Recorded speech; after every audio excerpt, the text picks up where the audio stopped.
Asian athletics championship रे Odia athlete को चमक भारत पई पदक जीतिले अनिमेष कुजूर एवं श्रावणी नंदन 200 मीटर दौड़ इवेंट को 20.32 सेकेंड रे अतिक्रम करी अनिमेष कुजूर जातीय रेकर्ड सृष्टि करने सहित ब्रोंज पदक जीतिचंती। सेपटे 4 गुणा 100 महिला रिले रेस रे भारत को रौप्य पदक मिली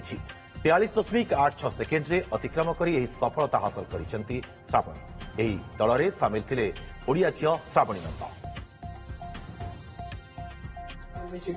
के लिए तैयारी कर रहा हूँ एंड ये मेरा फर्स्ट कंपटीशन था ऐसा बड़ा जो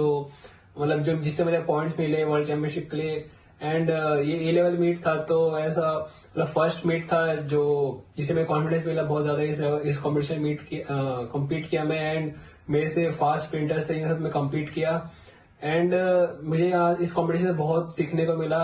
एंड मैं बहुत खुश हूँ कि मैं इंडिया के लिए ब्रॉन्ज मेडल लेके आया। जो हिसाब रे मैं ट्रेनिंग करथिलु जो पैटर्न जो सीक्वेंस रे ट्रेनिंग करथिलु सेही सीक्वेंस रे ही हमें दौड़ीछु आउ फर्स्ट लेग मते मिलिछि एडा होची स्ट्रेटजी थिला हमर ट्रेनिंग रो आउ हमर टाइमिंग हिसाब रे टेक्निकल आउ हमर प्लान थिला जे एही